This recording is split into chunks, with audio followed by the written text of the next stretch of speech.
Today we will be answering one question, and that is, what is the most efficient way of leveling in Dragonflight? I've just finished leveling 2 characters to 70 on the Dragonflight beta. Why did you level 2 characters, Kalea? Well, you'll be glad to know I accidentally didn't record the last 2 hours of my leveling and missed the most vital parts of the leveling process, so we did it all again just for this video. There are 2 clear paths that you can take when leveling in Dragonflight. The first is to rush to 70 as fast as possible, taking the optimum side quests along the way to try and go for a server first. Now, I'm assuming that most of you actually don't want to play this way, and the vast majority of you don't really care about reaching 70 as fast as possible. You really care about reaching the endgame activities that you love and enjoy. Now, that's not to throw shade at speedrunners. They have an amazing craft and they put a lot of work into it. But like I said, I genuinely don't think that most people care about this, so I am instead trying to answer what is the most efficient way for leveling in terms of endgame progress. Now, what I actually mean by this is, how do we use our time as efficiently as possible? So as it stands right now, when you finish the campaign, you will immediately unlock world content. That means world quests. That means access to your profession storyline, right? A huge selling point of the expansion. You'll also be unlocking your weekly quests as soon as possible. So what all of this means is that you want to get through the campaign first and foremost, where you will finish around level 68 if you have war mode on, and then continue your end game open world content such as world quests, your profession storyline, and maybe do a couple of dungeons, and you'll be level 70 in no time. This is all whilst getting efficient XP for endgame content you would want to be doing anyway, so why not just get the campaign finished and then get the free XP waiting for you with the open world content. If you are a Raider or a Mythic Plus player and you want to make sure you have the best possible gear for the first week of Mythic release, then the only thing that you absolutely must do is your weekly world tour of Mythic Zeros. Now, even if you rush to level 70, Mythic Zeros won't be open until the first reset after expansion launch. So as long as you reach 70 and get your world tour done in the first week of the expansion release, you will not be behind on gear. Having said all of that, here are my top 5 tips for leveling as efficiently as possible come Dragonflight launch. Enjoy. My first tip, and by far the most important for Dragonflight, is that you should try and get ahead of the pack as fast as possible. The reason why this matters is because with Dragonflight releasing, everyone from Horde will be getting on a Zeppelin, everyone from Alliance will be getting on a boat, and you'll be arriving at the first quest hub at exactly the same time. And then the questing is incredibly linear through the campaign. You cannot go to different zones and go to different quest hubs like past expansions. Everyone is going to be on the same path and it's going to be absolute chaos. So I have 2 videos for you here. The first video is of the Horde start and the best way to get a good start. The first thing that you want to do is you want to have gun shoes. You want to press your gun shoes off the front right of the ship.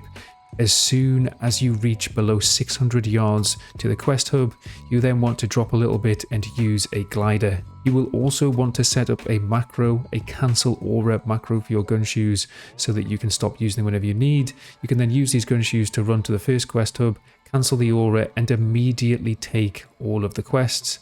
You then want to run away, use your mount. For some reason you can't mount next to those quest givers, and then keep moving. As you can see, we are now off to a good start. It's only about a 20-second lead, but this 20 seconds means that you will get to these first quest mobs before everyone else. The main things that you are looking for here are the big proto drakes. So primal proto drake, you need to kill 10 of them, and they are significantly harder to come by than the little drakes which drop scales. The main thing to do here, and by far the biggest tip of this section, is to run right. The reason why you are running right first and not left is because you want to end up left, as that is where the next set of quests are. Again, you can see here I'm focusing on pulling proto drakes. The reason why we are pulling proto drakes is because they are much harder to find. Now that we're here then, there is a separate item which you could use to gain a massive advantage at the start, and that is called Falling Flame. This will allow you to gain a huge amount of distance off the Zeppelin. There are videos online of how to use this. You can use it with a glider again to get a massive amount of distance. However, it is a 1% drop rate from a rare that has a 1 hour respawn time. So that means that you could take up to 100 hours to get this item. That is an insane time investment for getting a head start. However, if you're going for a server first, then it's probably worth it. If you're not going for a server first, then it doesn't really matter. I just try and use gun shoes and glider kits to beat everyone else. There is also another option, and that is if you play Drachthia Evoker. If you play an Evoker, you will have an ability called Soar. Now, both the Zeppelin and the ship will slow down once they get to a certain point and they're coming up towards objectives. They travel pretty fast to start off with, so it's not really worthwhile using Soar that early. However, you can still use Soar to jump to the first set of quest objectives much sooner than anyone else. So I would highly recommend using this if you are a Drachthia Evoker. If not, then follow these two videos. We're now just about to arrive at the first quest hub then, and arriving at the first quest hub ahead of everyone else is the main goal. Getting these first 5 minutes done fast is going to be by far the best thing that you can do. If you can get ahead in the first 5 minutes, you will be absolutely golden, and you will be killing all of the quest mobs pretty much solo. So this is my best tip. For the Alliance version then, I'm not going to show you all the way up to the second quest hub. I'm instead just going to show you the jump from the boat to the first set of quest givers.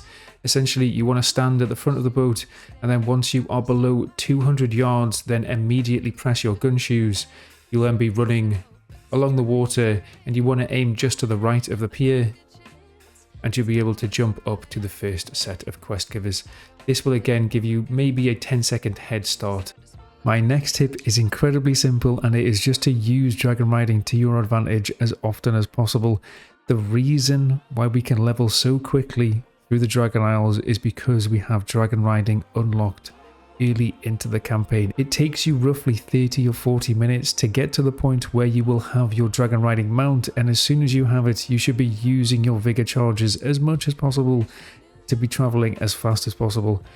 Now, when I say that, I literally mean even if you only have 30-40 yards to move, I would still be hopping onto my dragon riding mount and immediately jumping up into the air. I also have a couple of tips here about how to dragon ride.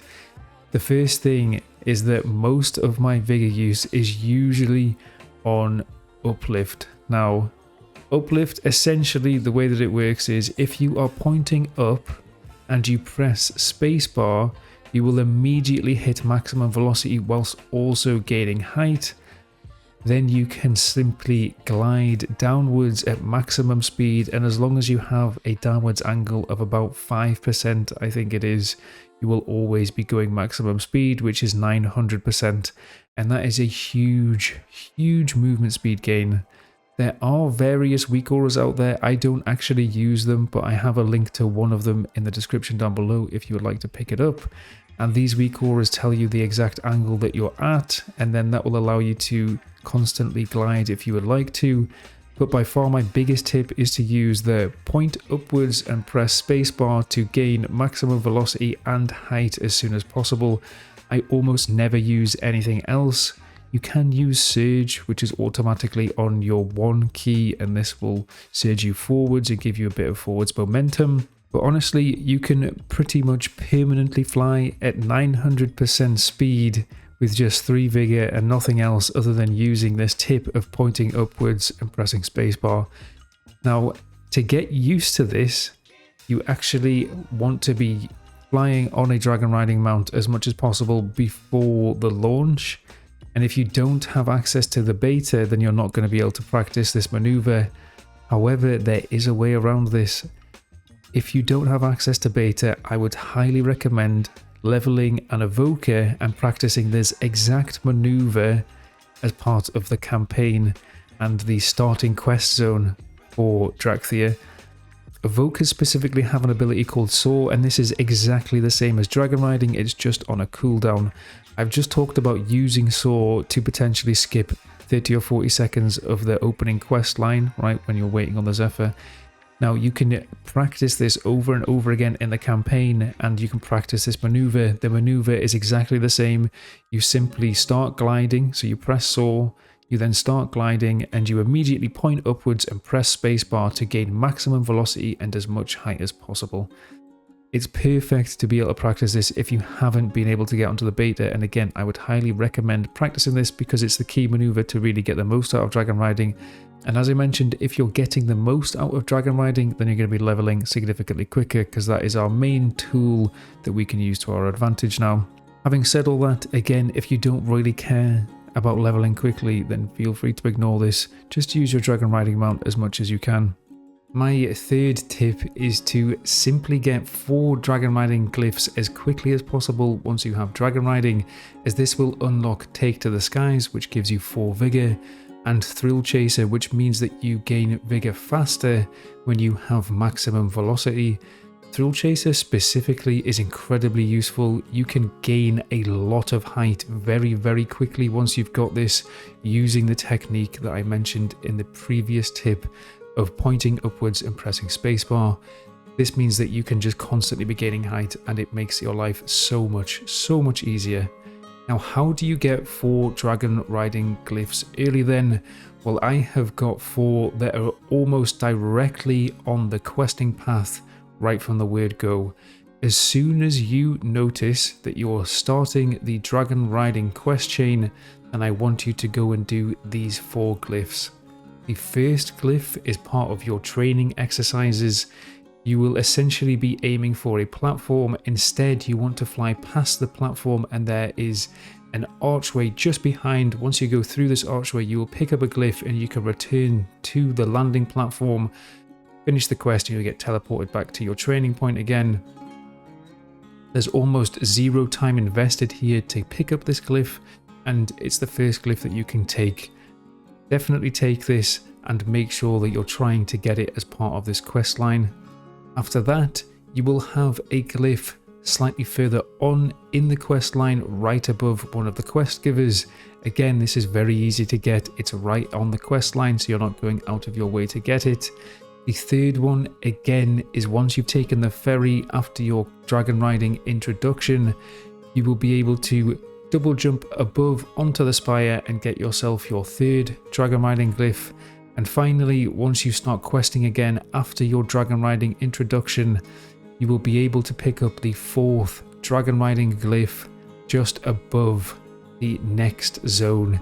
Again, this is incredibly easy to get and on the quest path. If you want to, I have linked to a video that goes through and gets all of the dragon riding glyphs immediately. However, if you mess any of these big flight paths up, you may potentially spend up to an hour trying to get all these dragon riding glyphs, and I really don't think it's worth it. You have to invest heavily to get any further gains, and honestly, these first 2 points are the only 2 points that you really need to be able to constantly gain height whilst dragon riding.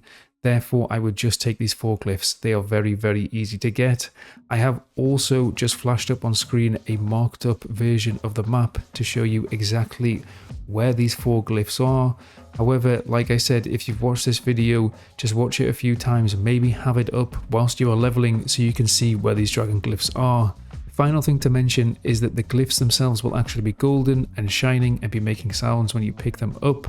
The only reason why they aren't is because I have actually picked them up before and they are account bound. So once you've picked up these glyphs, the next time you level up an ult, you'll already have these 4 points to spend and immediately be able to get the key points that you need to dragon ride quickly. My 4th tip is to take your gathering professions early and specifically pick them up as soon as you can. Gathering professions, although they take a little bit of extra time as part of the leveling process, professions are such a huge part of this expansion where most of the casual content is going to come in the form of professions, and gathering specifically, you may as well pick them up, get the free XP for gathering on the way, get the free gold, get the free levels, and you'll be well on your way to becoming a master crafter and a master of your profession as part of the leveling process. I would highly suggest taking at least 1 gathering profession on the way up, because you're actually going to need those materials to level up any other professions anyway, so why not just take them, get the free XP, get the free crafting materials on your way up. There are also various quests that you can pick up specifically for your profession in the different quest hubs. I would always be on the lookout for trainers. So there's a set of profession trainers in the second quest hub, right at the beginning of the campaign. And then once you get to Ruby Life Pools, again, there's another set of trainers there which you can pick up quests from. I would absolutely pick these up on your way because you're going to be wanting to do these quests anyway. So why not get the XP for them when it actually matters, when you're trying to level to 70? My final tip is very, very simple again, and it's to level as part of a group if possible. Leveling as a group is going to be significantly faster, but also more fun. If you're leveling with friends, taking part in these quests, listening to the cutscenes together, reading the quest text together, you're going to be having a lot more fun. You can also potentially just level as a tank if you want to make your life significantly easier. Tanks are doing an insane amount of damage now, almost as much damage as DPS, but you're just way more robust and obviously much tankier, so you're going to have a much easier time with grouping up lots of mobs and killing them off very quickly.